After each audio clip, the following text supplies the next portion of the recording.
자, 18년차 투자자가 신용 몰빵으로 삼성전자를 사는 이유, 지금부터 바로 공개해드리도록 하겠습니다.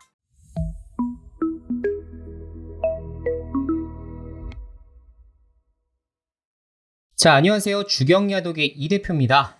자, 오늘 주제는 18년차 투자자가 신용 몰빵으로 삼성전자를 사는 이유에 대해서 말씀을 드려볼까 하는데, 사실 제목을 조금 자극적으로 가져오긴 했습니다만 저는 실제로 신용으로 지금 삼성전자를 좀 사고 있습니다. 그래서 그 이유를 여러분들에게 좀 설명해드리는 시간 가져볼 테니 끝까지 잘 시청해 주시면 고맙겠습니다. 아직 좋아요, 구독하기 안 누르신 분들은 지금 바로 부탁드리도록 할게요. 자, 신용 매수란 여러분들 이제 이 의미를 모르시는 초보 투자자분들도 계실 수가 있기 때문에 간단하게만 짚어보면요. 자, 기존 주식 현금을 증거금으로 약 2배에서 3배의 주식을 매수할 수 있는 방법이라고 보시면 되겠습니다. 일종의 이제 신용카드 역할을 한다라고 보시면 되겠는데, 신용카드도 내가 가진 현금이 없다 하더라도 추후에 갚게끔 되어 있죠. 사실 신용카드 같은 경우는 나의 신용을 담보로 맡기는 것이지만, 이 신용 매수란 내가 가진 주식과 현금을 담보를 토대로 돈을 꿔준다, 이렇게 보시면 되겠습니다.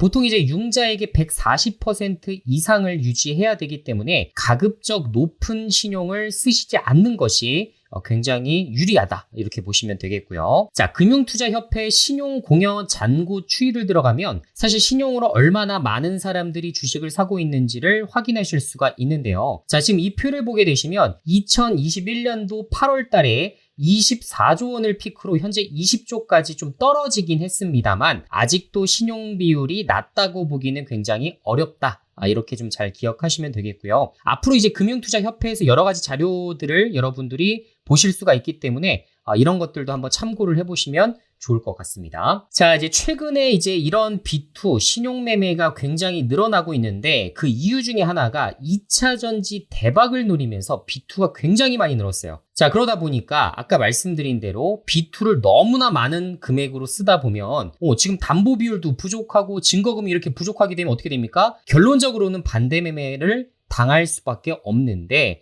이 반대매매 공포가 굉장히 커져나가고 있다고 합니다. 실제 7월 28일 기준으로 미수금 대비 반대매매 비중이 약 11%를 넘어갈 정도로, 즉 10명 중에 한 1명꼴로는 지금 반대매매를 당하고 있다는 이유가 되겠죠. 자, 그래서 굉장히 위험한 투자라는 거는 여러분들이 기억하셔야 된다. 자, 그리고 밑에 뉴스도 보게 되시면 사흘짜리 초단기 B2 7천억, 반대매매 일평균 560억. 지금 정말 이렇게 휴지 조각처럼 날아가고 있는 지금 투자금이 560억 정도 하루에. 굉장히 크죠. 그래서 적당한 신용매매는 오히려 굉장히 득이 될 수가 있겠지만, 과도한 빚투자는 어떻게 된다? 이렇게 깡통을 차게 되는 경우가 발생할 수가 있다. 자, 이 모든 것들은 사실 잘못된 신용 투자를 진행했기 때문에 저는 발생한다라고 생각을 하는데요. 자, 그 이유는 뒤에서 한번 설명을 드리도록 하겠고, 어쨌든 지금 이렇게 B2가 많이 늘어나고 지금 B2에 좀 중심이 되고 있는 종목을 좀 알아보니 에코프로, 에코프로 BM,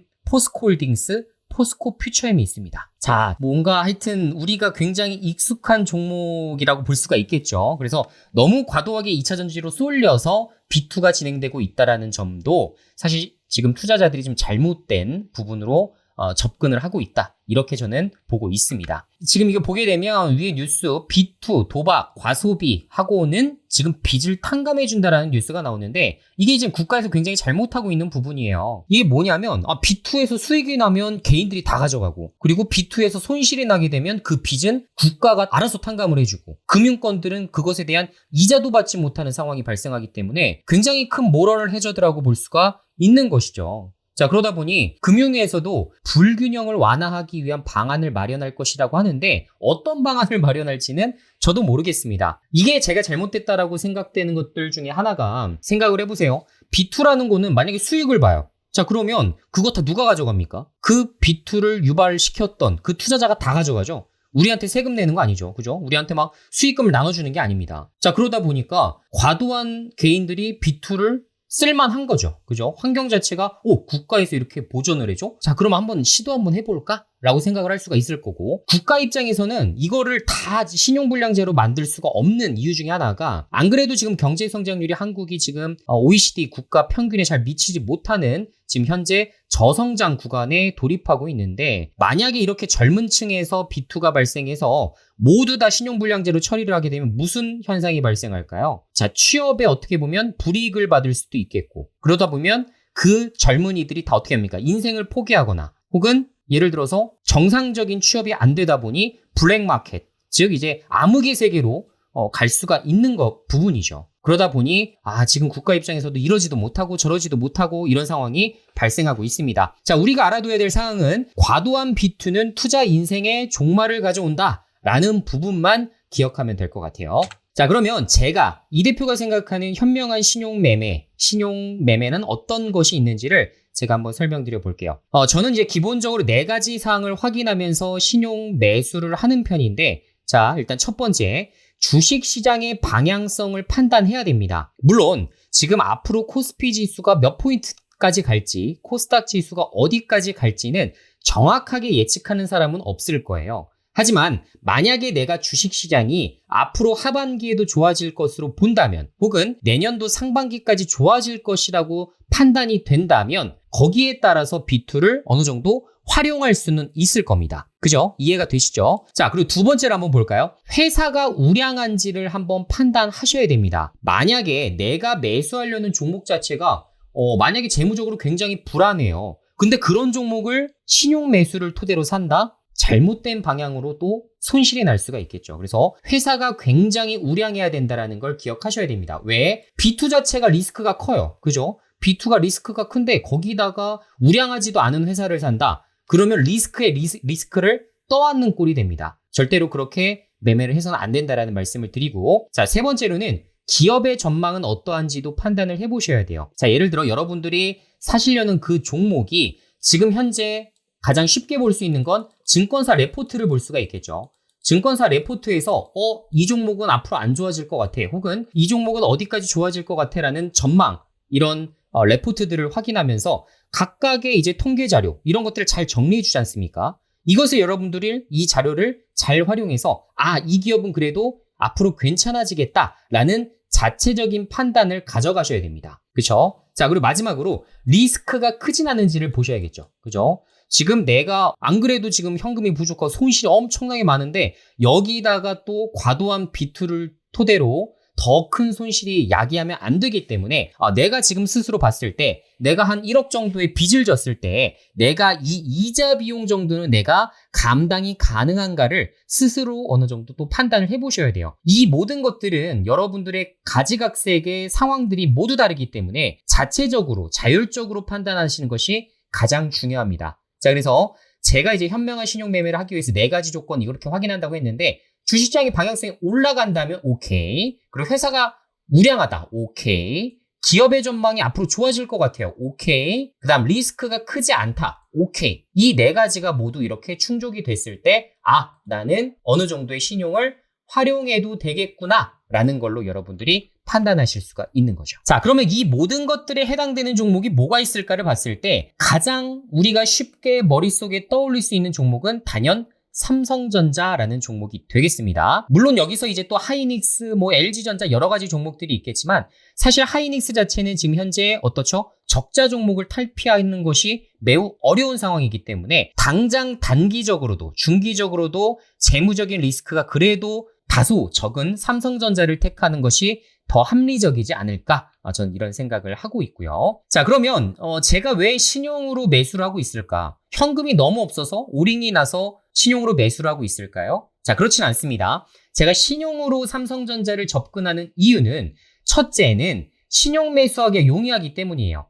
보통 이제 증권사에서 여러 가지 종목들을 계속 바꿉니다. 예를 들어 아무리 대형주라고 하더라도 여기서 막 투자 경고 종목까지 올라간다는 등, 혹은 갑자기 이 종목에서 신용 불가 종목으로 만들어버리는 경우가 상당히 많아요. 여러 가지 환경적인 요인 때문에 이 종목은 앞으로 이제 신용 매수 안 돼요. 지금 이제 다 갚으셔야 됩니다. 이렇게 조건부들을 바꾸는 경우가 많기 때문에 우리나라에서 앞으로도 계속적으로 삼성전자가 신용 매수가 안 된다고 한다면 사실상 우리나라에서 전체 신용 매수 되는 종목이 아예 없겠죠. 그만큼 지금 현재 가장 용이하게 매수할 수 있는 종목이 삼성전자다라는 생각이 되고요. 자, 둘째는 이제 배당이 안정적입니다. 그죠?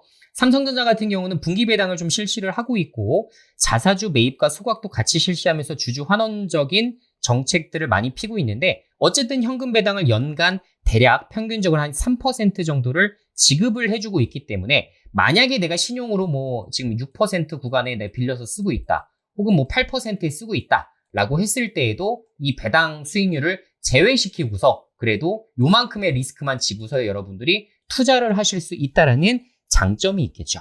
그죠? 자, 그리고 셋째, 코스피가 오른다면 삼성이 빠질 수 없다. 공감하시죠? 만약에 코스피 지수가 지금 현재 2600포인트인데 2800포인트 혹은 3000포인트까지 상승이 예상된다라고 했을 때 삼성전자를 빼고 나머지 종목이 다 오를 가능성이 있을까요? 절대 쉽지 않을 것이라고 생각을 합니다. 자, 그리고 최근에 이제 증권사 레포트를 보게 되면 평균적으로 지금 목표 주가가 산정되고 있는 것이 9만 원입니다. 그래서 지금 현재 7만 원 아래로 이렇게 종목이 이제 조정을 받을 때에는 어떻게 보면 또 매수 구간까지 또 찾아올 수가 있는 거죠. 자, 그래서 증권사 레포트의 어떤 방향성을 볼 때에도 어느 정도의 좀 상승 여력이 좀 남아있는 종목이라고 볼 수가 있겠고요. 마지막으로 넷째, 현금은 사실상 좀 빠르게 움직일 수 있을 만한 테마주, 중소형주를 매매하는데 활용하는 것이 좋습니다. 자, 이것은 제가 뒤이어서 다시 한번 좀 설명드리도록 할 텐데 가장 큰 이유, 그러니까 신용으로 매수하는 가장 큰 이유는 사실 저는 넷째 부분에서 이유가 있다라고 생각을 하고 있어요. 자, 봅시다. 일단은 한미반도체라는 종목이 있고 재룡전기라는 종목이 있어요. 누가 봐도 아시겠지만 재룡전기는 중소형주입니다. 그죠? 중소형주고 한미반도체는 어떻게 보면 약간 중대형에 가까운 중형주라고 볼 수가 있겠죠. 중형주 정도라고 볼 수가 있겠는데 왜 그러냐면 한미반도체는 시가총액이 약 한 5조 정도 될 겁니다. 제 기억에. 자, 그리고 재룡전기 같은 경우가 약 한 3천억 정도 되는 회사예요. 자, 그러면 우리가 자체적으로 판단했을 때 어떤 생각이 들어요? 아, 재룡전기는 신용이 안 될 것 같고 한미반도체는 신용이 될 것 같죠? 자, 근데 실제로 이렇게 딱 놓고 보면 어떻습니까? 제가 이 표를 갖고 왔는데 신용을 누르고서 신용이 가능한지를 확인해 보면 어떤 현상이 발생하냐면 재룡전기는 신용이 가능해요. 그죠? 신용이 가능하다고 써 있습니다. 뭐 2억 5천만 원까지 가능하다 이런 구간이 써 있고 한미반도체 같은 경우는 어때요? 신용 가능이 0원으로 돼 있어요. 즉 신용 매수가 안 됩니다. 자, 그래서 꼭 대형주라고 해서 신용이 되는 게 아니고 중소형주라고 해서 신용 매매가 안 되는 것도 아닙니다. 지금 현재 말씀드린 대로 여러 가지 환경적인 요인들을 종합적으로 봤을 때 이거는 된다 안 된다를 증권사가 나름대로 판단을 하기 때문에 그것에 따라서 여러분들이 좋은 타이밍이 왔다 하더라도 매수를 못하는 경우가 발생할 수가 있어요. 자, 그래서 만약에 어떤 종목에서 내가 좋은 타이밍이 도래를 했어요. 자, 근데 현금이 없어. 그럼 이 기회 놓칠 겁니까? 그렇지 않죠. 만약에 매수가 보통 안 되는 게 많지만 만약에 내가 신용 매수가 가능한 종목이라고 한다면 어떨까요? 현금이 없다 하더라도 매수가 가능합니다. 신용으로. 그래서 신용 매수는 상당히 조건이 까다로워서 대형주라고 무조건 되는 건 아니다라는 사실만 잘 기억하시면 되고 그리고 특히나 만약에 신용 매수로 매매를 하게 되는 경우에 어떻게 해야 돼요? 여러분들 너무 길게 방망이를 잡는 것보단 짧게 방망이를 잡고서 3% 4%라도 빠르게 수익 실현하는 것이 훨씬 더 유리할 수 있습니다. 그렇죠? 그래서 이런 식으로 제가 조금 활용하고 있다는 것도 기억을 하시면 좋을 것 같습니다. 자, 그래서 신용 리스크를 최대한 줄일 수 있는 방법 아시겠지만 시장과 연계해서 움직일 만한 종목을 픽하는 것이 중요하다. 물론 시장이 앞으로 올라간다는 전제 하에 모든 이런 과정들을 진행을 하셔야겠고요. 3개월, 6개월 안으로 좀 어떤 중기적인 성과, 단기적인 성과에 좋은 수익을 가져다 줄 수 있는 방법이기 때문에 어느 정도 좀 숙련된 투자자들이 잘만 활용하면 굉장히 좋은 방법이 될 수 있다라는 말씀도 좀 드려보고요. 자, 신용 매수를 할 때 여러분들에게 좀 말씀드리고 싶은 부분이 있어요. 자, 신용을 살 때는 여러분들이 수익금으로 판단하셔야 됩니다. 수익률로 판단하시면 안 돼요. 이게 무슨 얘기냐? 만약에 내가 1억 정도를 내가 신용 매수를 했어요. 예를 들어. 자, 그러면 여러분들이 3% 찔끔 수익 났어요. 평소에 내가 현금을 가지고 매매할 경우에 3% 수익률 에이 너무 낮잖아. 그래서 매도를 안 하는 경우가 많으실 거예요. 하지만 만약에 내가 신용으로 매수를 했어요. 근데 일주일도 채 되지 않아서 만약에 3% 수익이 났다. 이거 나한테 이득이에요? 손해예요? 당연히 이득이죠. 그죠? 아무리 이자율이 굉장히 높다 하더라도 일주일 안에 3% 수익이면 굉장히 큰 수익률입니다. 자, 그럼 이렇게 생각하셔야 돼요. 3% 수익이라는 수치만 딱 보였을 때에는 조금만 더 가져가 보자 라는 생각이 들 수가 있겠지만, 만약에 이 수익금으로 판단해 봅시다. 1억 빌려서 3% 수익이면 300만 원 수익이에요. 이거 작아요? 절대 작지 않습니다. 그죠? 우리 월급과 거의 비슷한 수준의 지금 현재 수익이에요. 그것도 세금도 내지를 않습니다. 세금도 내지 않는 300만 원. 굉장히 큰 돈이죠. 그래서 신용으로 매수를 하게 될 경우 여러분들 수익률로 판단하면 굉장히 큰 실수를 하게 되는 경우가 많다. 차라리 짧더라도, 굉장히 짧게 수익이 작다 하더라도 수익금으로 판단해서 100만 원, 200만 원 굉장히 큰 돈이야. 뭐 예를 들어 30만 원, 50만 원 굉장히 큰 돈이야 하고서 팔아서 수익을 확정짓는 것이 오히려 유리하다 라는 말씀을 드려보도록 할게요. 자, 오늘 간단하게 이제 신용 매매 방법에 대해서 알아봤고, 제가 이제 삼성전자를 신용으로 접근하는 이유에 대해서도 간략하게 말씀드려 봤습니다. 여러분들 내용 도움이 되셨다면 좋아요, 구독, 알림 설정까지 부탁드리고 댓글까지 참여해 주신다면 너무나 감사할 것 같습니다. 자, 구독자 1000명을 돌파할 시에 저희가 커피 쿠폰 50분께 쏴드리도록 할 테니까 여러분들 주변에 많이들 알려주셔서 많은 분들이 올바른 주식 투자 문화를 잘 가져가셨으면 하는 바람입니다. 늘 좋은 이벤트로 다시 찾아뵙도록 하겠고요. 다음 영상에서 인사드리도록 할게요. 안녕!